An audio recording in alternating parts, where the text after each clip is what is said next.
Hello, friends. It is Sunday night, 11:27. So I'm fitting this in before my deadline of midnight. And it is Sunday night, day 12 of my challenge. And so tonight, I like to kind of sit back a little bit and just share with you a story. For me, it's a story of how my family got to Canada and why I'm so grateful. And so, for those who don't know, I am Vietnamese, and so I was actually born in Vietnam, and I would be what you call a boat baby. And so, there's a term called boat people, and essentially, it was a term referred to people who were trying to flee Vietnam after the Vietnam War. Because at that time, the North had won the war, and the communist regime took over. And so a lot of the people from the South, they did not want to live in a country where it was communist. And so, because essentially, the government basically can do anything they want. They would take all your stuff if they wanted to, and they did. And so nothing was actually really yours. There was no real freedom anymore. And so a lot of the people from the South, including my family, fled to try and have a better life. And so my dad, he was a prisoner of war. I believe he was in prison for a number of years. And, I've heard of stories where essentially it's quite amazing how when the men were at war, the women were still doing very important things at home. And my mom and my cousin, they would actually, while my dad was in prison, they would actually be selling alcohol. And apparently at that time, it was very, very profitable. And so they were working really hard to save up money so that they can buy a boat. And by the time my dad was out, they were able to save enough money. And I was born, and I was 2 months old. I was a newborn, basically. And the night was set, and they all fled in the middle of the night in a small boat into the vast ocean. And even back then, my dad was telling me that he wanted to actually leave me behind because he was afraid I wouldn't make it. Because at 2 months old, I really don't have an immune system or anything. And so, but of course my mom, just having me, she's like, well, if he doesn't go, I don't go. So my dad's like, okay, fine, bring the boy. So thank you, Mom. And so, I can't even imagine risking your life. Like, they literally risked their life because there were many dangers. Obviously, number one, if they were caught, they would be probably put in prison and beaten and a number of other things by the government. Another thing is that it was a small boat filled with people, so very few resources of anything. People, they just brought whatever they could that was valuable. They left everything behind, their houses, their businesses, everything. And another threat was that during that time out in sea, there were pirates. And so, there were some decent ones where they said they'd help you, and they would.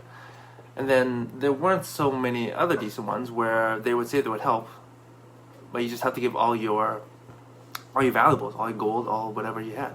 And then they would take the valuables and they would leave and not help. And others were even worse, where they would actually take your valuables and take advantage of the situation and rape the women and leave the boat stranded. And so, I can't imagine going through that. And I have so much respect for people who've gone through that and just willing to go through that. And for what? For a chance to have a better life. They could not bear to even think about living in a country where it's communist, a communist country. So I'm very grateful. For us, we were able to get to Malaysia for refugee camp, and at that time, Canada and the U.S. Had started to take applications and open their borders to all the Vietnamese refugees. And I think the two main camps back then were Hong Kong and Malaysia. And so I believe we were in Malaysia, and actually I have a very old pic of when we were in refugee camp, and I'll put it in the comment section later on. But I was 2 months. We fled, and I believe we were in refugee camp for about 9 months. And my family, Canada opened their borders a little bit before the States, and so my parents, they wanted to leave early first, so left right away. And I was 11 months and when we got into Edmonton. At the time, I believe it was Edmonton and Montreal were the ports in Canada, and then I believe it was San Jose and Houston in the States. And so that's why there's large populations of the Vietnamese in those areas. And so we were in Edmonton, and it was obviously very cold winters. And we came out to Vancouver one winter for vacation, and my parents looked around like, this is winter? It's so beautiful. And literally, like, less than a year later, we moved out to Vancouver. And so I was 5 years old by that time. And so that's kind of how my family got from Vietnam to Canada. And you know, that was just my story. I actually lived through that, although I don't remember anything obviously because I was so young. But you know, when I hear that story and knowing that that was me living that, it makes me so grateful to be living in Canada, where honestly there's not much to want for. I have a roof over my head, I got food in my stomach, I got clothes on my back, and that's all I really need in terms of necessities. You know, I'm very grateful to have all of you as part of my life, and my family, my friends, acquaintances. You know, I don't have to worry about losing all my possessions just because the government wants to take my stuff. You know, when I asked my parents, they just, what their main motivation was, they did not want to be controlled. They wanted freedom, and really they wanted a better future for their children. And I think every parent wants that, don't they, for their children?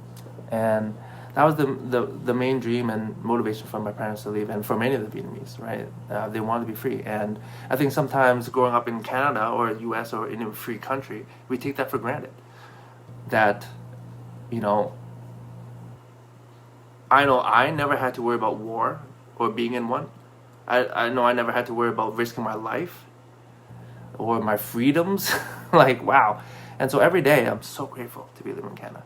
And you know, one of the interesting things that people always find with myself is that, hey Tony, whenever somebody asks me, in general, this is pre-pandemic, it's still like that many days, but when someone asks me how you doing, I usually come back with, it's, you know, how my day is going. It's like, it's phenomenal, or it's amazing. And people always ask, really? I'm like, wow, I don't hear that often. I'm like, I guess not. And I just tell them, you know what, it's another day above ground.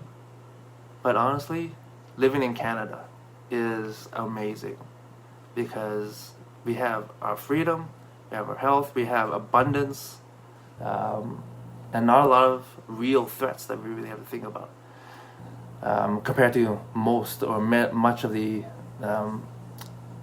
world. And so that's just a story that I want to share with you guys. There's so many other stories that you know, my cousins and my uncle has shared with me. I just don't want to drag this live out too long, but I want to share a little bit piece of my history, my story, my upbringing, and hopefully remind you what a phenomenal country that you live in, and to be grateful every day just to be living here, just to be alive, another day above ground.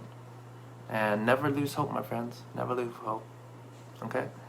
Anyways, I love you all. Hope you're having a phenomenal night, phenomenal week coming up, and I will see you tomorrow. Bye.